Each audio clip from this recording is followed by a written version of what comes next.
Hi, we're here to take a look at the Hindu online and see what kind of experience it offers to readers. I chose the Hindu as a case study because it's a relatively clean website, both journalism and design wise. And for the most part, what you see is the kind of journalism you see in print. And for those who don't know this, the Hindu began publishing in 1878. And in 1995, the Hindu began its website. So the website itself is about 25 years old this year. It has been launched several times. And the Hindu, unlike other newspapers, either inspires fierce devotion among its readers or apathy. It is serious in content and does not dabble in tabloid journalism. We're taking the website out for a spin. We've already seen that it's got a pretty clean layout. Uh, it's ordered like pretty much any other newspaper. There is a home section: news, coronavirus, opinion, business, sport, entertainment, puzzles. You have columns. Interestingly, uh, this is prominent in the homepage, the code of editorial values of the Hindu and the reader's editor. This is not to be found on most newspapers, in my experience. I've clicked on it separately, and this is what the values article says. It's a code of values. It's got several interesting points. There's stuff I've highlighted, which essentially says it aims at promoting harmony and union, and has a policy of strictest neutrality in matters relating to religion, while offering fair criticism and comment. And so there are lots of interesting aspects to this values page. There's also the reader's editor. A reader's editor is not to be found in most newspapers or organizations around the world. The New York Times had one called a public editor, Margaret Sullivan. When she lost her job a couple of years ago, she went over as a media columnist to the Washington Post. Back home in India, the Hindu and Scroll, if I remember right, and the Wire as well, have readers' editors. A reader's editors is someone who is the paper's conscience and makes sure that the interests of the readers are being well served. Back to the homepage, you have pretty much stories like any other website. I would urge you to always look for the byline and the dateline of every article. I'll explain what that means. Let's say you click on this. It says it's the package, and I've clicked on this, and while that loads, let me just yeah, here it says the Hindu explains. It says the Hindu net desk, and here this is the byline and this is the dateline. And essentially what this means is a bunch of people on the desk have put this together.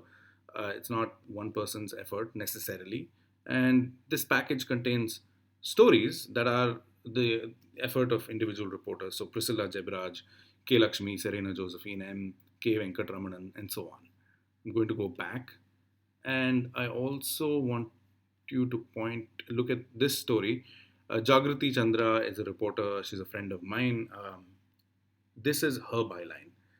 Let us say Jagrati goes to a press conference and reports something from there and is not going to add anything significantly other than what the press conference said. In which case, her byline, it wouldn't say Jagrati Chandra, it would say by our aviation correspondent, or whatever it is that she's covering. So when you see articles which say national correspondent, legal correspondent, it means that it's a reporter who's gone and reported it but has not independently added anything to it. So that essentially would be news, it would not be journalism. So it's usually a good idea to find a person's name associated with an article, which means it's more credible. There is this, for example, says special correspondent. Special correspondent is the same thing. Someone who's gone to the press conference of Nirmala Sitaraman. What else? Back to the main page. This is one thing that is important about the Hindu and many other newspapers. It's a pretty good website. It's got stories, journalism, but it also relies on what is known as chumbox stories, which you'll find below this section here. See, uh, there's something here that says Taboola Feed. Taboola is a company that provides these stories, which provide revenue to the Hindu and other organizations. They are not stories of the Hindus, and they're usually stories that are known as clickbait, or they push all buttons. They all say, sponsored here, sponsored. There are different websites, Articles Valley, Skillfin Learning. Interestingly, even India Today is sponsoring some stories on the Hindu's website. Um, and these chumbok stories essentially press every emotional button you might have. Let's say you are curious about sexuality. You might click on 21 celebs who are gay, number 13 will shock men. Let's say you are worried about your health. You might click on 15 surprising foods that unclog arteries and blood vessels. Let's say you're interested, generally on, I, for example, clicked on this one. Time has not been kind to martial artist Bolo Young.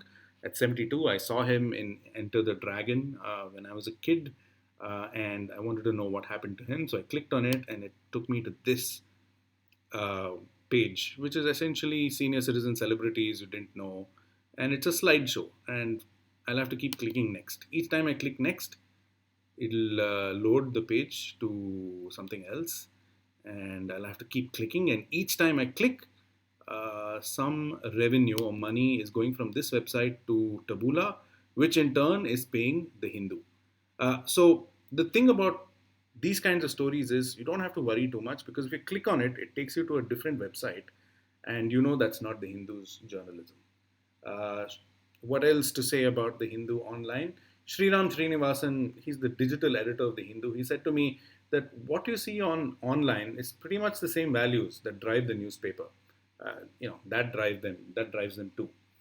He said we don't have the pressure, for example, to be first to report news, that they prefer to be right rather than being first. These are all encouraging signs.